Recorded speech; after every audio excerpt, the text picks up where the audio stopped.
Radical. Welcome to Radical Rapid Fire, comment response for June 27th through July 3rd, 2022. Short comments, quick replies.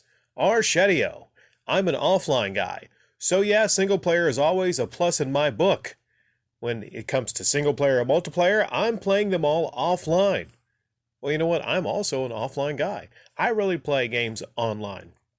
I kind of feel like offline is the experience that you want. Offline is the great experience, the best experience you can have in gaming. Now, some people might disagree, but when it comes to online gaming, I see it as mostly like Fortnite, the Call of Duty stuff, I'm not saying you can't have amazing online experiences, but even then, if I'm playing online, I'd like to do, co-op maybe in, a zombie game like Dead Rising, something like that. I've had a lot of fun playing online in the past with, close friends like that.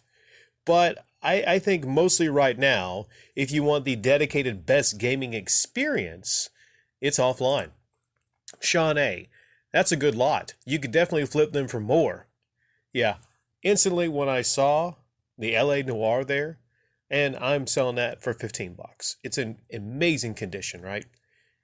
When I saw that, I said, okay, I'm getting this stack. I'm getting this stack. Sometimes you see one game or two games and you're like, that's my money. That's my money right there.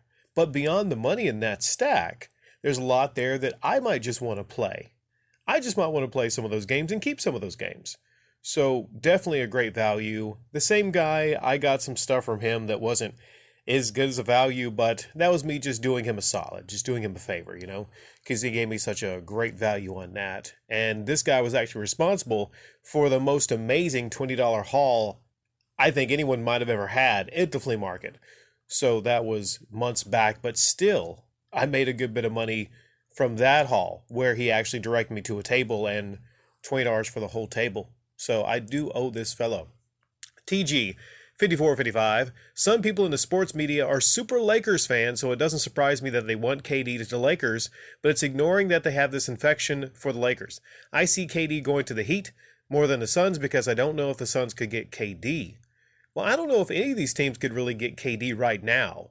The Nets, basically, they're playing a game like, oh, okay, yeah, sure, we'll trade you, but they really have no intention of trading KD. They don't want to trade KD. They have too much invested in KD. So they want more back for KD than they spent for KD. I mean, years later, with an injury history, with as mercurial as he is, his market is not what the Nets think it is, or maybe they're just trying to appease him saying, oh yeah, you're an amazing player. Hey, if we got to get something for you, we got to get a lot for you, guy, because you're so amazing. But I think they're just playing. I think they're in playing. And yeah, a lot of people in the sports media, it's everything Lakers, Lakers, Lakers. I mean, there's fans of the actual Lakers and everything, but, there's other teams than the Lakers. There's other teams out there, believe it or not. The stinky burner Alexander ran into Laurel, huh?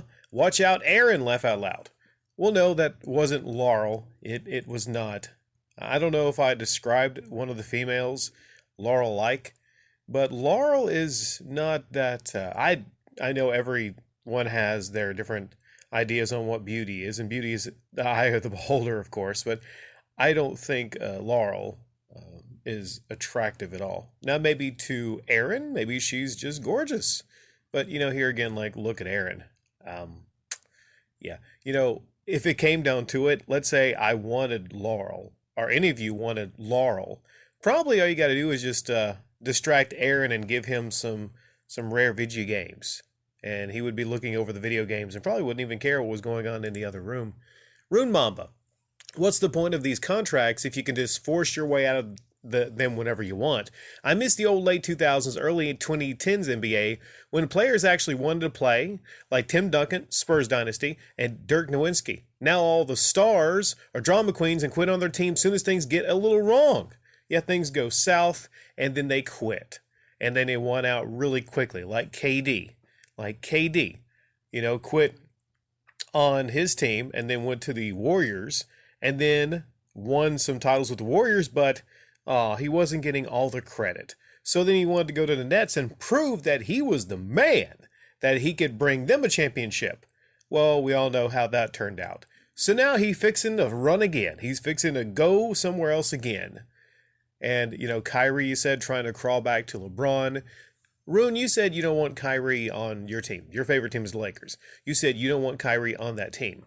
Well, that says a lot if you'd rather have Westbrook than Kyrie. Maybe the thinking is, well, Westbrook's, let's just be honest here, like a better guy. He tries really hard, He tries hard. You can't say he doesn't try really hard. And, overall, he's probably just a much better person than Kyrie. And he's dedicated to playing. He is dedicated to playing. So there's a lot of positives you could say about Russell Westbrook, but the negatives are quite obvious. Cold as ice. He's cold as ice. Unrelated, LeBron and him were actually at the same game, a Summer League game, I believe it was, and they sat on opposite ends of the court.